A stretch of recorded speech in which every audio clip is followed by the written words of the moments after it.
Alright guys, welcome back to VALORANT News. The World Championship hasn't even started yet, but many teams in the Partnership League are already considering and trialling changes to their roster. We've had lots of talks about Sentinels over the last few days. Now we're going to dive into Cloud9. The rumour has it they're making a pretty big change, looking at Koalanoob, formerly of M80, to potentially join Cloud9. These could be very early trials, and it's not locked in at all as of yet, but they are looking at roster changes, as will other teams in a similar position. Very much intrigued to hear your thoughts in the comments below. Hit the like button if you enjoy. Subscribe if you're new as always. I believe the Champions bundle is out now as well. Tender's of course got all of it. And he's not been so impressed with the knife here, to be fair. Given the knife is the most expensive thing by far, it's okay, the pull-out animation is okay, but it's not exactly spectacular, I would say. But still, they're going to make money off it, as they always do. Just quickly wanted to mention, because a couple of reactions to this around the Valorant scene, to the way that Counter-Strike is dealing with their esport going forwards. Over the last couple of years in Counter-Strike, as you might expect, some of the tournament organisers have pushed for a little bit further, more of a closed style system, where ESL and Blast, for example, will have their own partnered leagues in some respects, which have moved slightly more towards a closed system that we generally have in other esports. However, Valve said last night they're seemingly looking at what's happening with, let's say, the Overwatch League or the Call of Duty League from the Activision side, and also with what Riot are up to. Now, in Valorant, the ecosystem is somewhat more open because you can qualify through Ascension. Now, when you qualify, you only get 2 years, and the guest slots and all this, there's drama about that, but it's better than nothing like that at all, I would say. And frankly, we're not going to be going back in Valorant to an open style system entirely. That's not how they've set this up, and I think they probably know what they're doing in some respects. But Valve have a different idea, and they say they don't want access to the highest levels of competition increasingly gated by business relationships. So they're going to add new requirements such that effectively it's got to be an open circuit. They can no longer have unique business relationships. Invitations to all tournaments will be using their ranking system, which hopefully is good, or otherwise be determined by open qualifiers, and everything is going to be public, and they effectively want a more open ecosystem going forward, and are going to enforce that to be the case going forward as well. So I don't expect like Riot to follow suit or anything along these lines, but I did think it was interesting, some of the reaction, as Chet says from NRG, like giving it the thumbs up, the seal of approval, and even Vanity, right, and Jake are discussing about this as well, and we'll get onto Jake in a few minutes time. So I wonder what happens with Vanity, whether he goes back. Still don't know when CS2 is actually launching, right, so we can't really say anything more about that yet, but yeah, definitely a pretty big update there from Counter-Strike in terms of the way they want their ecosystem to be run, which is going to be quite substantially different to the way it looks in Valorant. Here's Jing arriving there from Paper X out to the US, and if you're in the West Coast right now, you might well be getting terrorized by 5 stacks like this. I mean, this is a scary 5 stack. So you've got Jing and I believe Forsaken, who are playing together with something also from the team with Shazam and Tens. So yeah, this team was having a field day, and yeah, anyone who ran into these guys, unlucky lads, because they were just running through the teams that they were playing pretty much last night. Now, let's talk roster changes then. It starts with this. George Geddes back in business with an interesting reveal on the guard. So people will say, oh, the guard, there's no way, like, they'd be stupid to let these guys go. But unfortunately for the guard, they might not necessarily have a choice. This is the nature of contracts, that their entire team, the guard is qualified, right? They won Ascension, they've secured their spot in the league for 24 and 25. So awesome stuff, and I really want this team to stay together if possible. Now, we know that the likes of Trent and others, they might try and poach them. Some team might try and poach those guys.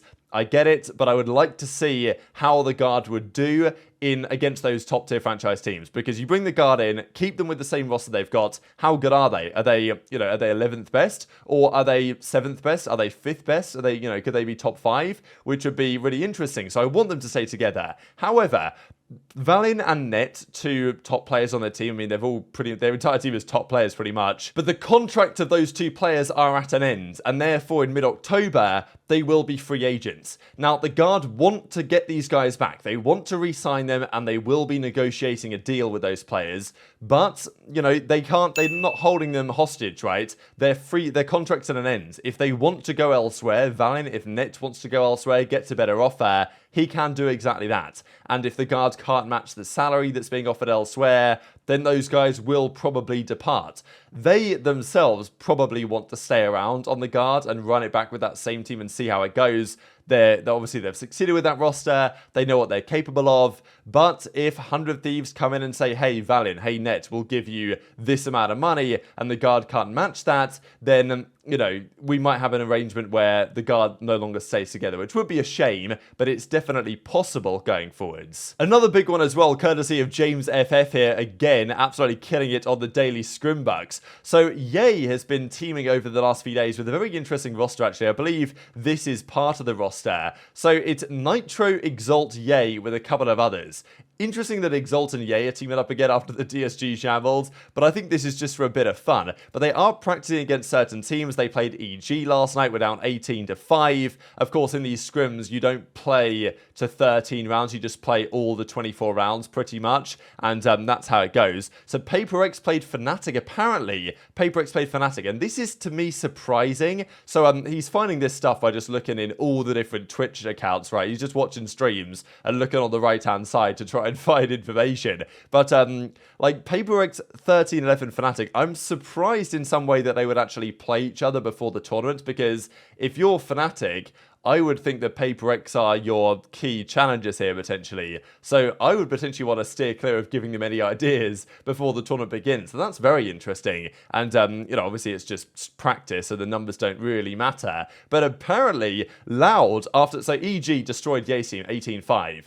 And then Loud went down 14-10 to Ye's team as well. So this makes you, and also like some random team that we don't know was up 7-1 against Ye's team as well. So are Loud just finished, right? As James FM says, like, are Loud's gonna suck? Because the rumor has it that Loud are in a bit of a shambles right now. And Ye's team has been getting cooked in these over the last few days, but yet they somehow managed to beat Loud. Interesting for sure. Crew got taken down by EDG. Na'Vi against some other Chinese team, like Team Look Good versus Foot Esports, and then PaperX 15-6 to Na'Vi, apparently. So very impressive stuff, at least in Scrimbux, from PaperX so far, which hopefully makes the tournament rather exciting. The other side of this, though, is this screenshot, which includes what's going on with Cloud9. This is a slightly more zoomed in version, where you can see that down 3-7 or whatever they're playing, Jake, Zepper, Cupid, and Koalanoob, all in the same lobby on the same team. So Koalanoob currently of M80, but we know that M80 are allowing their players to explore options.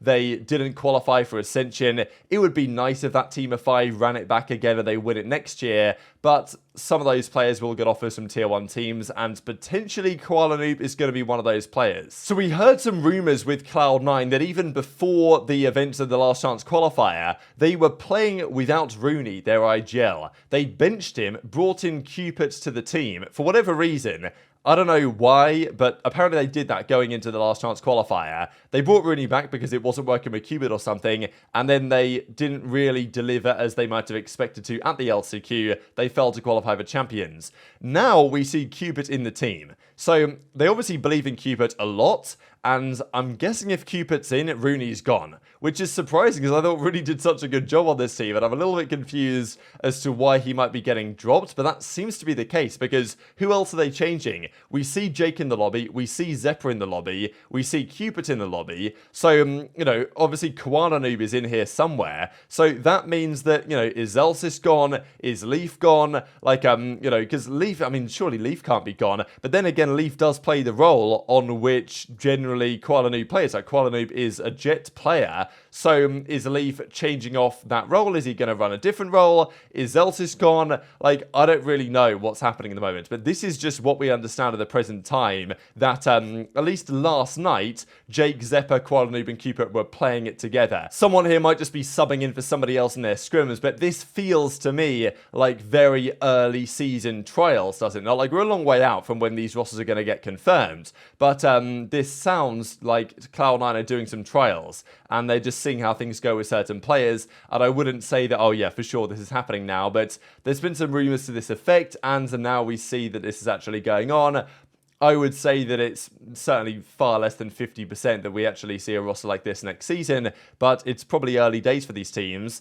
You can see why it might be the case though. But if you were Cloud9, what would you decide to do in this case? Because, you know, there's been some questions around Jake and, you know, is Cupid really going to be the guy? I don't know, but maybe so. Rooney is seemingly gone in this analysis. And then it would also have to get rid of one of Zelsis or Leaf, which would be really interesting. And, you know, as I say, Leaf currently plays the role that Koalanoob is playing. So there are some questions to be raised around that, especially because Leaf had a relatively, by his standards, poor end to the season, despite being theoretically one of the most talented players in the entire region. So lots of big questions there, to be honest. I'm very much interested to your perspective in the comments section below. A couple of interesting clips were going around as well last night. So Shazam was on stream here, and he asked for help pretty aggressively from his teammates. And someone, like, I guess like someone local to his apartment or something, called the cops because they'd heard someone like screaming help from their apartment, and it turns out that like someone thought that he was in trouble or something, so they called the police to go and check on him, and he was kind of mind blown by the whole thing, and understandably. And just this from Willminder as well, these are the average age of teams at Champions, so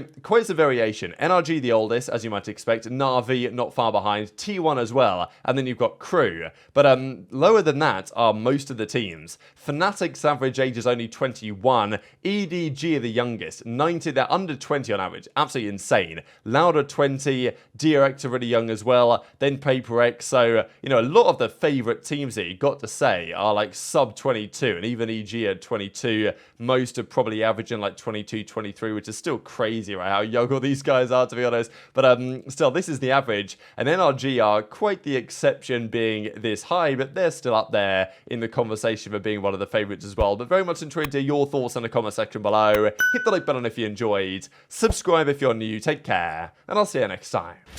Push mid doors. I bit him. I bit him. A few moments later. Oh, I'll be right back 1 sec. What the fuck? Someone called the cops on me. What the fuck? Someone called us. Someone said there was someone screaming help from my apartment.